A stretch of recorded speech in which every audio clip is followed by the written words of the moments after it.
Welcome back to the void. You've journeyed through the Genesis, now prepare to descend deeper into the mythos Deepens, Lovecraft's darkest secrets, where the true horror truly begins. This is not merely a reading, it's an atmospheric journey into the heart of H.P. Lovecraft's Cthulhu Mythos, specially crafted for deep relaxation, focused study, or confronting the unknown as you drift to sleep. We're picking up where we left off, delving into the tales that cemented Lovecraft's reputation for cosmic dread. Last time you glimpsed the edge of madness. But tonight, we confront the very center of the cosmos in Azathoth, uncover forbidden lore in the Necronomicon's first appearance in the Hound, and witness unspeakable rituals in the festival. What unspeakable entity slumbers at the heart of all creation, and what unspeakable price do men pay for forbidden knowledge? The answers might just break you.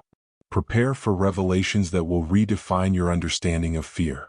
If you're ready to embrace the darkness, please like this video, share your thoughts on these terrifying tales in the comments, and subscribe to continue your descent into Lovecraft's unparalleled cosmic horror. The secrets await. The Hound, by H.P. Lovecraft. Chapter 1. In my tortured ears, there sounds unceasingly a nightmare whirring and flapping, and a faint, distant baying as of some gigantic hound. It is not a dream. I fear it is not even madness. Too much has already happened to give me these merciful doubts. St. John is a mangled corpse, I alone know why. And such is my knowledge that I am about to blow out my brains for fear I shall be mangled in the same way. Down unlit and illimitable corridors of Eldritch fantasy sweeps the black, shapeless nemesis that drives me to self-annihilation. May heaven forgive the folly and morbidity which led us both to so monstrous a fate.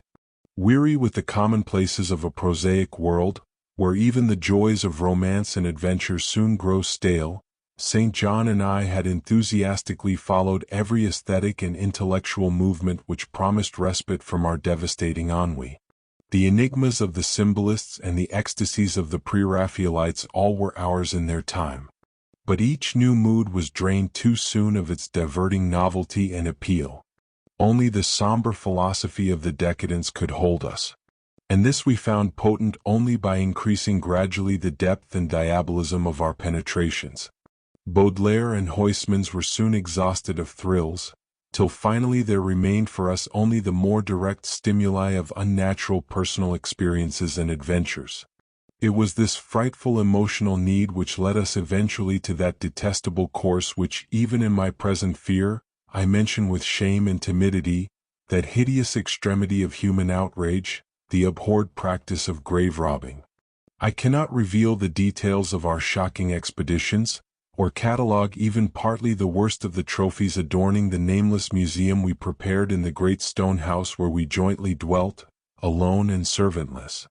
Our museum was a blasphemous, unthinkable place, where with the satanic taste of neurotic virtuosi we had assembled a universe of terror and decay to excite our jaded sensibilities. It was a secret room far, far underground, where huge winged demons carven of basalt and onyx vomited from wide grinning mouths, weird green and orange light. Hidden pneumatic pipes ruffled into kaleidoscopic dances of death, the lines of red charnel things hand in hand woven in voluminous black hangings. Through these pipes came at will the odors our moods most craved.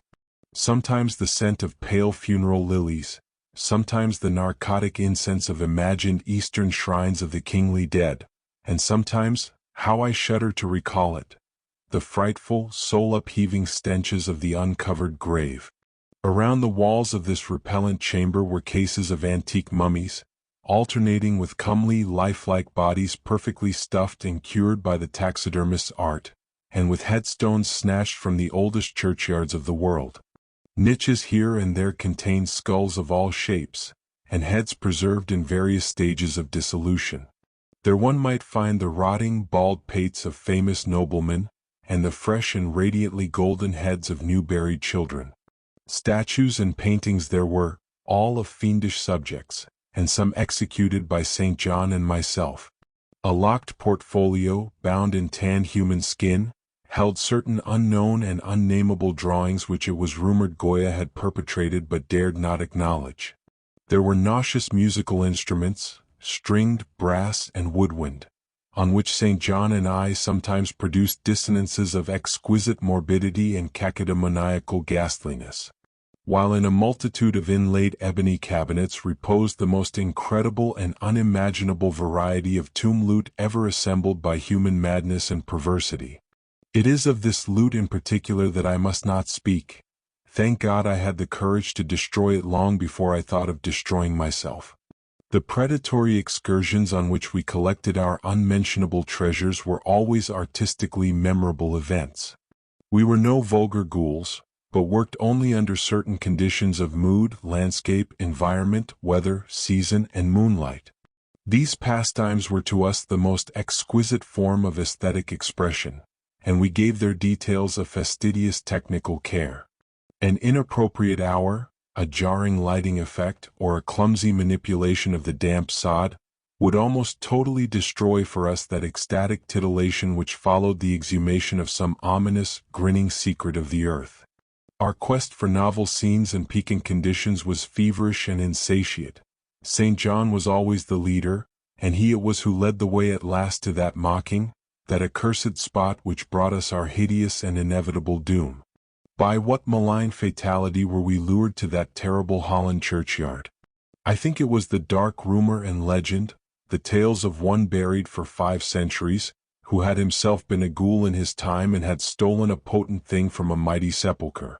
I can recall the scene in these final moments, the pale autumnal moon over the graves, casting long horrible shadows, the grotesque trees, drooping sullenly to meet the neglected grass and the crumbling slabs, the vast legions of strangely colossal bats that flew against the moon, the antique ivied church pointing a huge spectral finger at the livid sky, the phosphorescent insects that danced like death fires under the yews in a distant corner, the odors of mold, vegetation, and less explicable things that mingled feebly with the night wind from over far swamps and seas, and worst of all, the faint, deep-toned baying of some gigantic hound which we could neither see nor definitely place.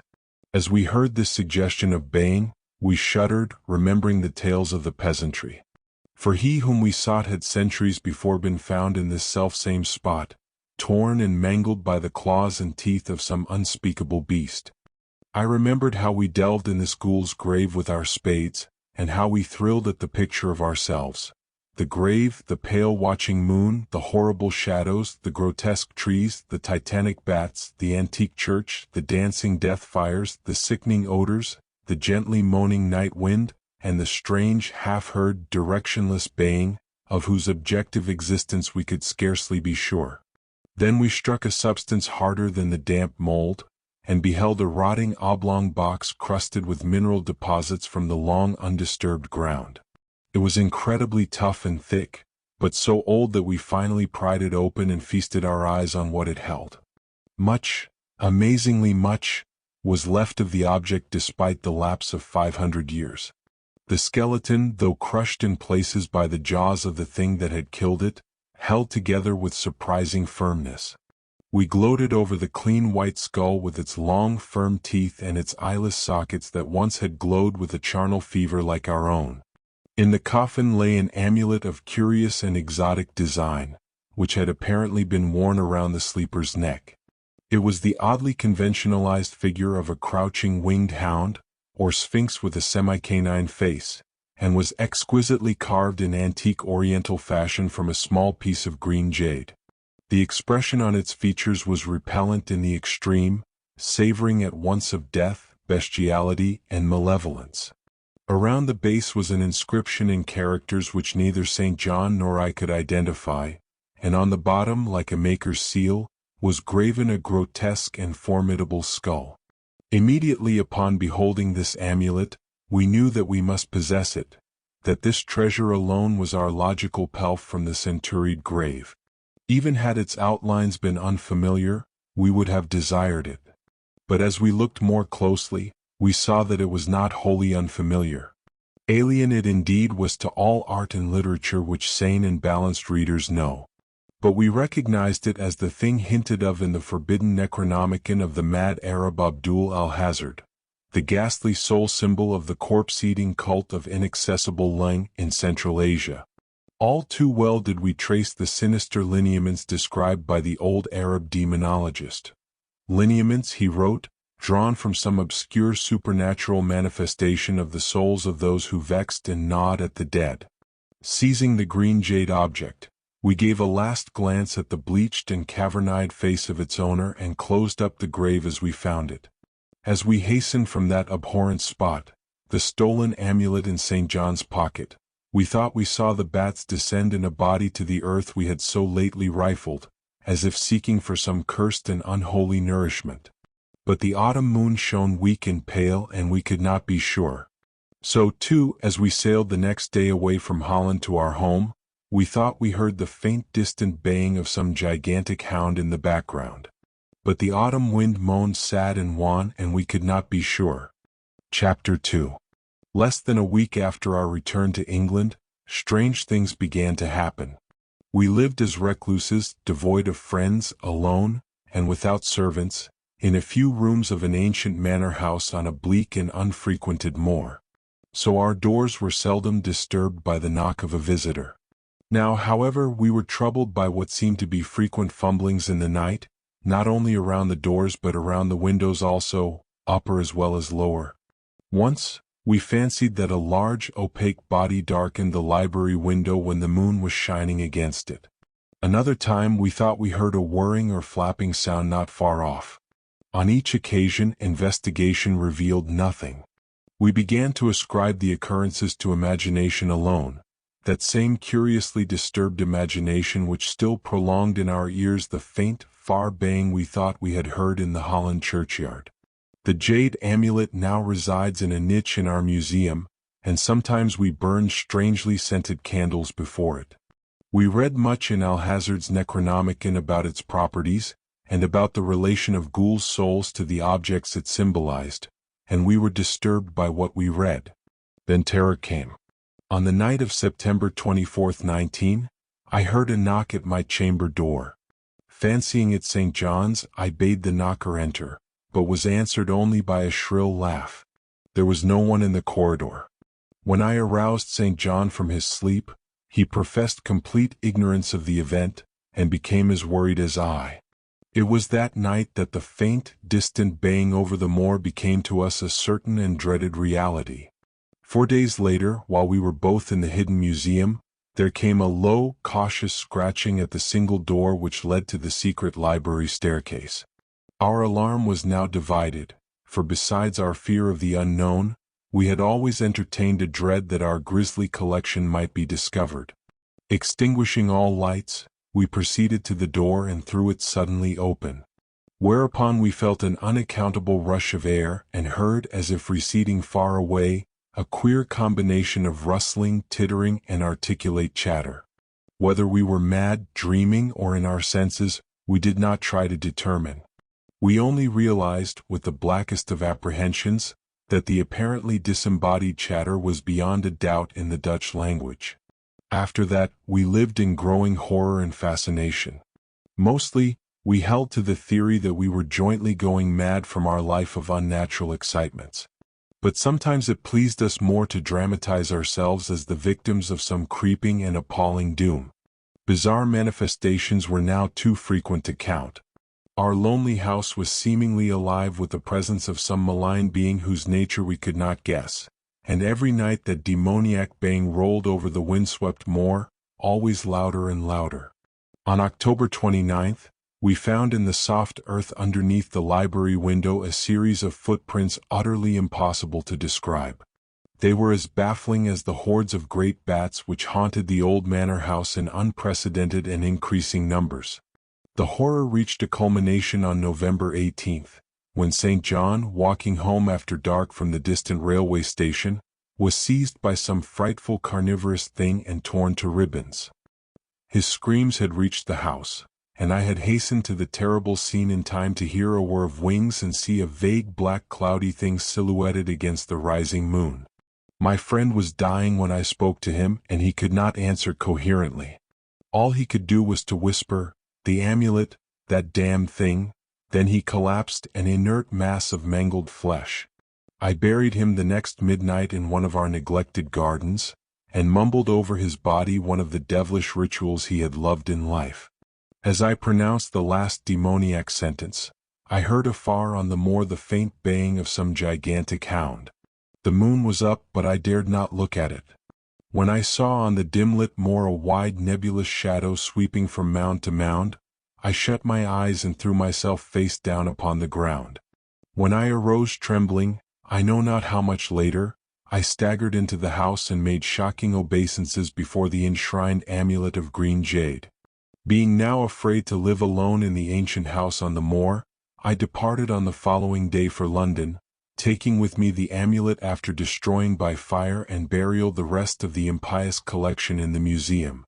But after 3 nights I heard the baying again, and before a week was over, I felt strange eyes upon me whenever it was dark.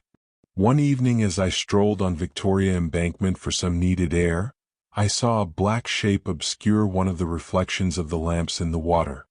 A wind stronger than the night wind rushed by, and I knew that what had befallen St. John must soon befall me.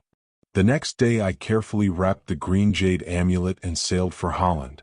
What mercy I might gain by returning the thing to its silent, sleeping owner, I knew not. But I felt that I must at least try any step conceivably logical. What the hound was and why it pursued me were questions still vague. But I had first heard the baying in that ancient churchyard, and every subsequent event, including St. John's dying whisper, had served to connect the curse with the stealing of the amulet. Accordingly, I sank into the nethermost abysses of despair when, at an inn in Rotterdam, I discovered that thieves had despoiled me of this sole means of salvation. The baying was loud that evening, and in the morning I read of a nameless deed in the vilest quarter of the city. The rabble were in terror, for upon an evil tenement had fallen a red death beyond the foulest previous crime of the neighborhood. In a squalid thieves' den, an entire family had been torn to shreds by an unknown thing which left no trace, and those around had heard all night above the usual clamor of drunken voices a faint, deep, insistent note as of a gigantic hound. So at last I stood again in that unwholesome churchyard where a pale winter moon cast hideous shadows.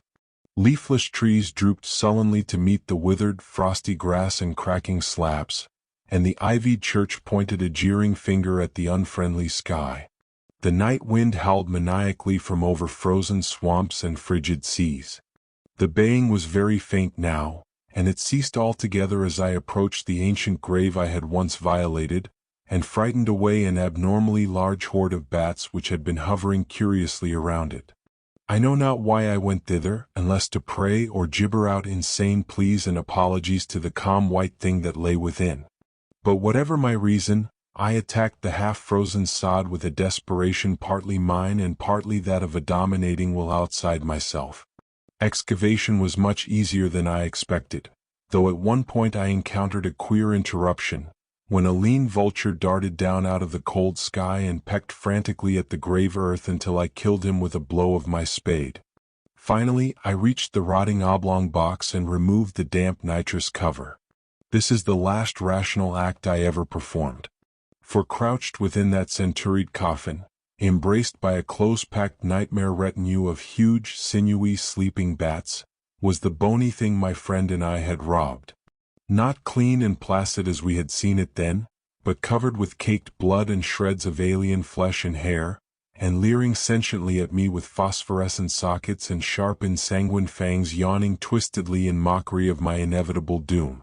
And when it gave from those grinning jaws a deep, sardonic bay as of some gigantic hound, and I saw that it held in its gory, filthy claw the lost and fateful amulet of green jade, I merely screamed and ran away idiotically, my screams soon dissolving into peals of hysterical laughter. Madness rides the star wind, claws and teeth sharpened on centuries of corpses, dripping death astride a bacchanal of bats from night-black ruins of buried temples of Belial. Now, as the baying of that dead, fleshless monstrosity grows louder and louder, and the stealthy whirring and flapping of those accursed web-wings circles closer and closer, I shall seek with my revolver the oblivion which is my only refuge from the unnamed and unnameable. Azathoth by H.P. Lovecraft.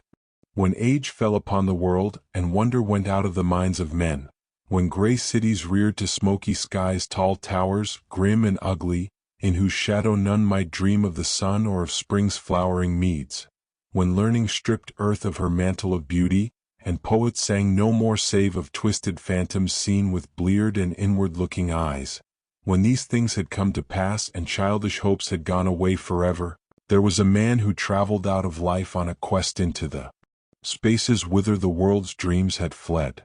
Of the name and abode of this man but little is written, for they were of the waking world only, yet it is said that both were obscure. It is enough to know that he dwelt in a city of high walls where sterile twilight reigned, and that he toiled all day among shadow and turmoil, coming home at evening to a room whose one window opened not on the fields and groves, but on a dim court where other windows stared in dull despair.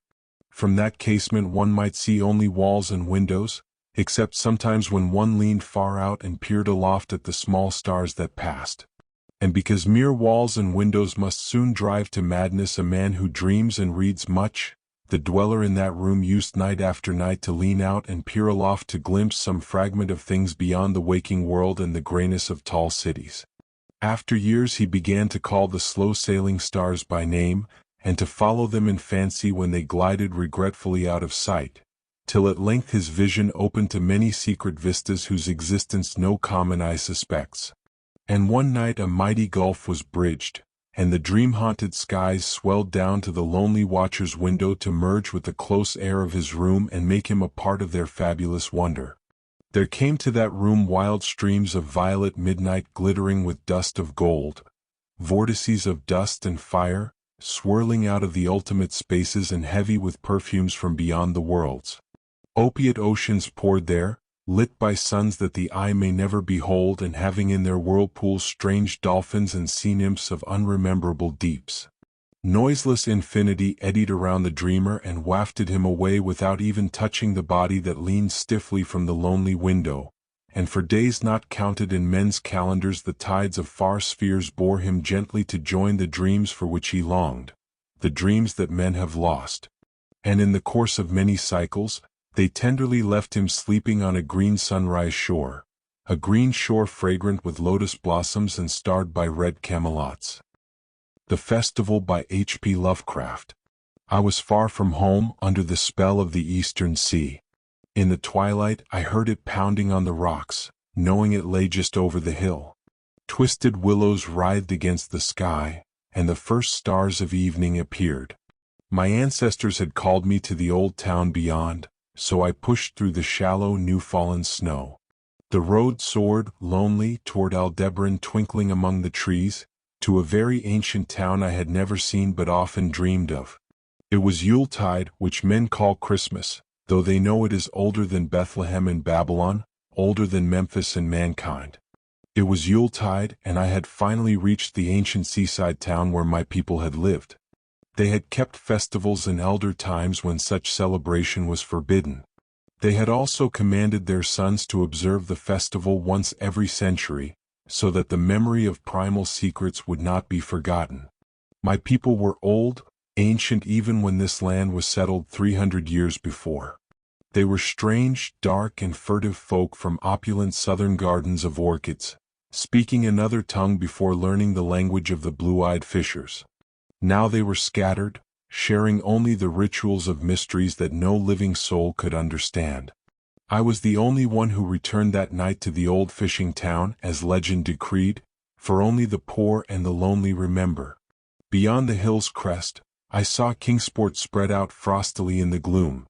Snowy Kingsport with its ancient weather vanes and steeples, ridgepoles and chimney pots, wharves and small bridges, willows and graveyards. Endless labyrinths of steep, narrow, crooked streets, and a dizzying church-crowned central peak that time dared not touch. Ceaseless mazes of colonial houses piled and scattered at all angles and levels, like a child's disordered blocks. Antiquity hovered on gray wings over winter-whitened gables and gambrel roofs. Fanlights and small-paned windows gleamed out one by one in the cold dusk, joining Orion and the archaic stars. Against the rotting wharves, the sea pounded, the secretive, immemorial sea from which these people had come in ancient times. Beside the road at its crest, a still higher summit rose, bleak and windswept. I saw it was a burying ground where black gravestones stuck ghoulishly through the snow, like the decayed fingernails of a gigantic corpse. The printless road was very lonely, and sometimes I thought I heard the distant, horrible creaking of a gibbet in the wind. 4 of my kinsmen had been hanged for witchcraft in 1692, but I did not know exactly where. As the road wound down the seaward slope, I listened for the merry sounds of a village evening, but heard nothing. Then I remembered the season and thought these old Puritan folk might have Christmas customs strange to me, full of silent hearthside prayer. So I stopped listening for merriment or looking for travelers. I continued past the hushed, lighted farmhouses and shadowy stone walls, to where the signs of ancient shops and sea taverns creaked in the salt breeze. Grotesque knockers on pillared doorways glistened along deserted, unpaved lanes in the light of small, curtained windows. I had seen maps of the town and knew where to find my people's home. It was said I would be known and welcomed, for village legend lives long. So I hurried through Back Street to Circle Court, and across the fresh snow on the town's one full flagstone pavement, to where Green Lane led off behind the market house. The old maps were still accurate and I had no trouble, though at Arkham they must have lied when they said trolleys ran to this place, as I saw no wires overhead. Snow would have hidden the rails in any case. I was glad I had chosen to walk, for the white village had appeared very beautiful from the hill. Now I was eager to knock at the door of my people, the 7th house on the left in Green Lane, with an ancient peaked roof and a jutting second story, all built before 1650. Lights glowed inside the house when I reached it, and I saw from the diamond window panes that it must have been kept very close to its antique state. The upper part overhung the narrow, grass-grown street, almost meeting the overhanging part of the house opposite, so I was nearly in a tunnel. The low stone doorstep was entirely free of snow. There was no sidewalk, but many houses had high doors reached by double flights of steps with iron railings. It was an odd scene, and being new to New England, I had never known its like. Though it pleased me, I would have enjoyed it more if there had been footprints in the snow, people in the streets, and a few windows without drawn curtains. When I sounded the archaic iron knocker, I was half afraid. A fear had been gathering within me, perhaps because of my strange heritage, the bleakness of the evening, and the peculiar silence of that ancient town with its curious customs. When my knock was answered, I was fully afraid, for I had heard no footsteps before the door creaked open. But my fear did not last long. The gowned, slippered old man in the doorway had a bland, reassuring face.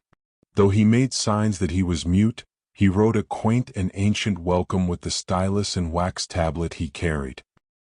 He beckoned me into a low, candlelit room with massive exposed rafters and dark, stiff, sparse furniture from the 17th century. The past was vivid there, not a detail was missing. There was a cavernous fireplace and a spinning wheel, where a bent old woman in a loose wrapper and deep poke bonnet sat with her back to me, silently spinning despite the festive season. An indefinite dampness seemed to pervade the place, and I wondered why no fire was blazing. The high-backed settle faced a row of curtained windows to the left and seemed occupied, though I wasn't sure. I disliked some of what I saw and again felt the fear I had experienced earlier. This fear grew stronger from what had previously lessened it, for the more I looked at the old man's bland face, the more its very blandness terrified me. His eyes never moved and his skin was too much like wax. Finally, I was sure it was not a face at all, but a fiendishly cunning mask. Yet, his flabby hands, curiously gloved, wrote genially on the tablet, telling me I must wait a while before being led to the festival. Pointing to a chair, table, and a pile of books, the old man then left the room. When I sat down to read, I saw the books were hoary and moldy. They included old Morrister's Wild Marvels of Science, Joseph Glanville's Terrible Sagicismus Triumphatus, published in 1681, Remigius' Shocking Demonolatria, printed in 1595 at Lyons, and worst of all, the unmentionable Necronomicon of the mad Arab Abdul al-Hazard, in Olus Wormius Forbidden Latin translation. I had never seen this book but had heard monstrous things whispered about it. No one spoke to me, but I could hear the creaking of signs in the wind outside and the whir of the wheel as the bonnet old woman continued her silent spinning. I found the room, the books, and the people very morbid and disquieting, but because an old tradition of my ancestors had summoned me to strange feastings, I resolved to expect queer things.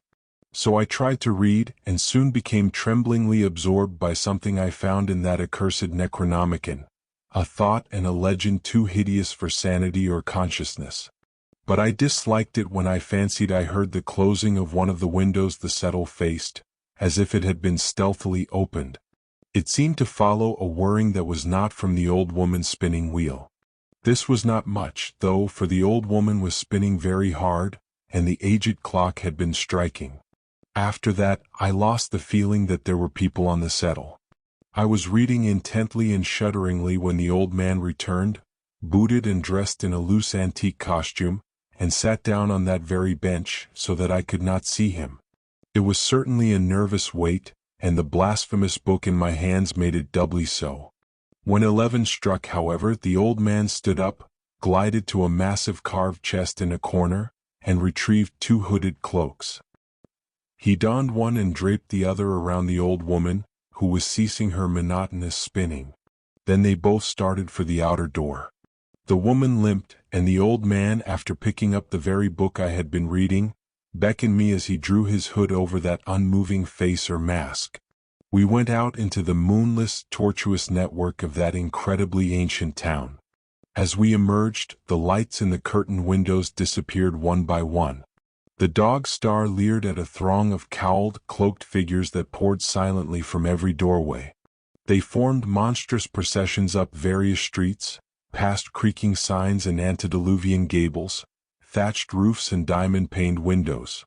We threaded precipitous lanes where decaying houses overlapped and crumbled together, gliding across open courts and churchyards where bobbing lanterns made eldritch, drunken constellations. Amid these hushed throngs, I followed my voiceless guides, jostled by elbows that seemed preternaturally soft, and pressed by chests and stomachs that seemed abnormally pulpy. Yet I saw no face and heard no word. Up the eerie columns slithered. I saw that all the travelers were converging as they flowed near a sort of focus of crazy alleys at the top of a high hill in the town center, where stood a great white church.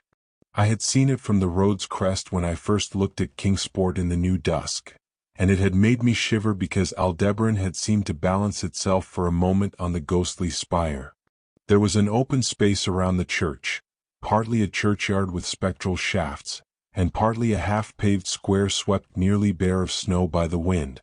It was lined with unwholesomely archaic houses, with peaked roofs and overhanging gables.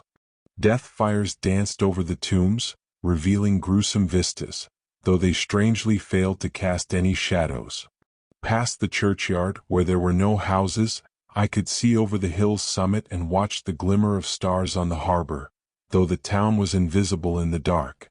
Only occasionally did a lantern bob horribly through serpentine alleys on its way to overtake the throng, which was now slipping speechlessly into the church. I waited until the crowd had oozed into the black doorway and all the stragglers had followed.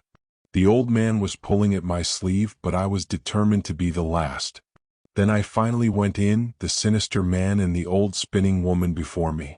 Crossing the threshold into that swarming temple of unknown darkness, I turned once to look at the outside world as the churchyard phosphorescence cast a sickly glow on the hilltop pavement.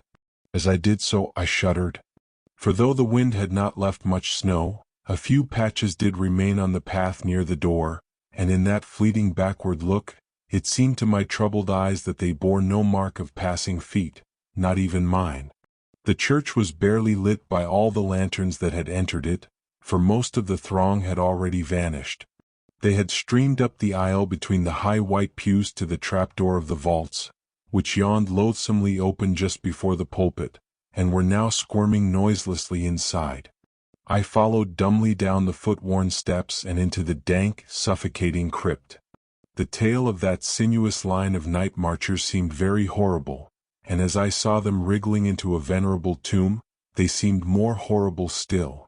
Then I noticed that the tomb's floor had an aperture down which the throng was sliding, and in a moment, we were all descending an ominous staircase of rough-hewn stone, a narrow spiral staircase, damp and peculiarly odorous, that wound endlessly down into the bowels of the hill, past monotonous walls of dripping stone blocks and crumbling mortar.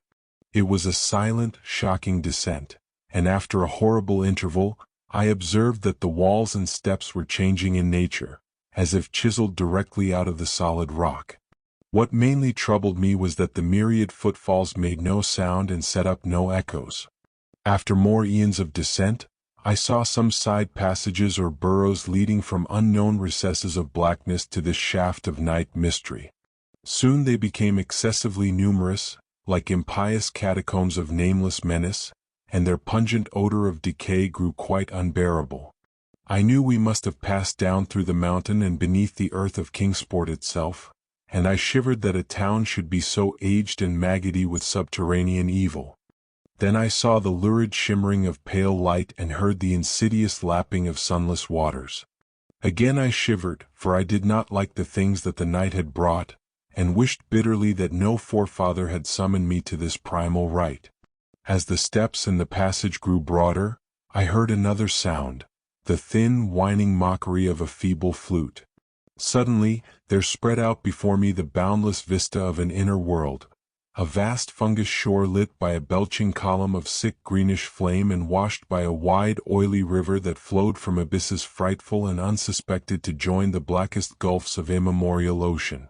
Fainting and gasping, I looked at that unhallowed Erebus of Titan toadstools, leprous fire, and slimy water. I saw the cloaked throngs forming a semicircle around the blazing pillar. It was the Yule rite, older than man and fated to survive him, the primal rite of the solstice and of spring's promise beyond the snows, the rite of fire and evergreen light and music. In the Stygian grotto, I saw them perform the rite, adoring the sick pillar of flame and throwing into the water handfuls gouged out of the viscous vegetation, which glittered green in the chlorotic glare. I saw this, and I saw something amorphously squatted far away from the light, piping noisomely on a flute. As the thing piped, I thought I heard noxious, muffled flutterings in the fetid darkness where I could not see. But what frightened me most was that flaming column, spouting volcanically from depths profound and inconceivable, casting no shadows as healthy flame should, and coating the nitrous stone above with a nasty venomous verdigris. For in all that seething combustion no warmth lay, but only the clamminess of death and corruption. The man who had brought me now squirmed to a point directly beside the hideous flame and made stiff ceremonial motions to the semicircle he faced. At certain stages of the ritual, they performed groveling obeisance, especially when he held above his head that abhorrent Necronomicon he had taken with him. I shared all the obeisances because I had been summoned to this festival by the writings of my forefathers. Then the old man made a signal to the half-seen flute player in the darkness. The player thereupon changed its feeble drone to a scarcely louder drone in another key, precipitating as it did so, a horror unthinkable and unexpected. At this horror, I sank nearly to the lichened earth, transfixed with a dread not of this nor any world, but only of the mad spaces between the stars. Out of the unimaginable blackness beyond the gangrenous glare of that cold flame, out of the Tartarian leagues through which that oily river rolled uncanny, unheard, and unsuspected, there flopped rhythmically a horde of tame, trained, hybrid winged things that no sound I could ever wholly grasp, or sound brain ever wholly remember. They were not altogether crows, nor moles, nor buzzards, nor ants, nor vampire bats, nor decomposed human beings, but something I cannot and must not recall. They flopped limply along, half with their webbed feet and half with their membranous wings. As they reached the throng of celebrants, the cowled figures seized and mounted them, and rode off one by one along the reaches of that unlighted river, into pits and galleries of panic where poison springs feed frightful and undiscoverable cataracts. The old spinning woman had gone with the throng, and the old man remained only because I had refused when he motioned me to seize an animal and ride like the rest. As I staggered to my feet, I saw that the amorphous flute player had rolled out of sight, but two of the beasts were patiently standing by. As I hung back, the old man produced his stylus and tablet and wrote that he was the true deputy of my fathers who had founded the Yule worship in this ancient place. He wrote that it had been decreed I should return, and that the most secret mysteries were yet to be performed. He wrote this in a very ancient hand, and when I still hesitated, he pulled from his loose robe a seal ring and a watch, both with my family arms, to prove that he was what he said. But it was a hideous proof, because I knew from old papers that that watch had been buried with my great-great-great-great-grandfather in 1698. Presently the old man drew back his hood and pointed to the family resemblance in his face. But I only shuddered because I was sure that the face was merely a devilish waxen mask. The flopping animals were now scratching restlessly at the lichens, and I saw that the old man was nearly as restless himself. When one of the things began to waddle and edge away, he turned quickly to stop it, so that the suddenness of his motion dislodged the waxen mask from what should have been his head.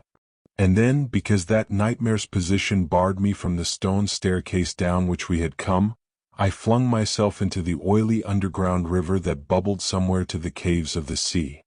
I flung myself into that putrescent juice of earth's inner horrors before the madness of my screams could bring down upon me all the charnel legions these pest gulfs might conceal. At the hospital, they told me I had been found half frozen in Kingsport harbor at dawn, clinging to a drifting spar that accident sent to save me.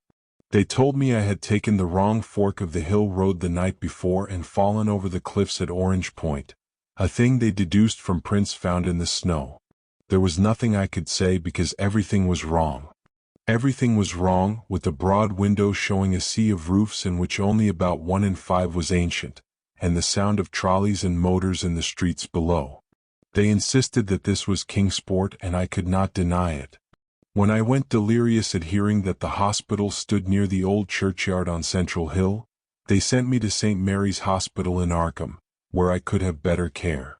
I liked it there, for the doctors were broad-minded and even lent me their influence in obtaining the carefully sheltered copy of Alhazard's objectionable Necronomicon from the library of Miskatonic University. They said something about a psychosis, and agreed I had better get any harassing obsessions off my mind. So I read again that hideous chapter, and shuddered doubly because it was indeed not new to me. I had seen it before, let footprints tell what they might, and where I had seen it were best forgotten. There was no one, in waking hours, who could remind me of it, but my dreams are filled with terror, because of phrases I dare not quote. I dare quote only one paragraph, put into such English as I can make from the awkward Low Latin. "The nethermost caverns," wrote the mad Arab, "are not for the fathoming of eyes that see, for their marvels are strange and terrific.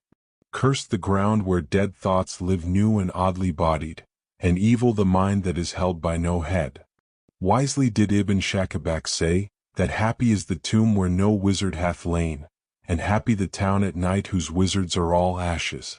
For it is of old rumor that the soul of the devil-bought hastes not from his charnel clay, but fats and instructs the very worm that gnaws, till out of corruption horrid life springs, and the dull scavengers of earth wax crafty to vex it and swell monstrous to plague it. Great holes secretly are dug where earth's pores ought to suffice, and things have learned to walk that ought to crawl.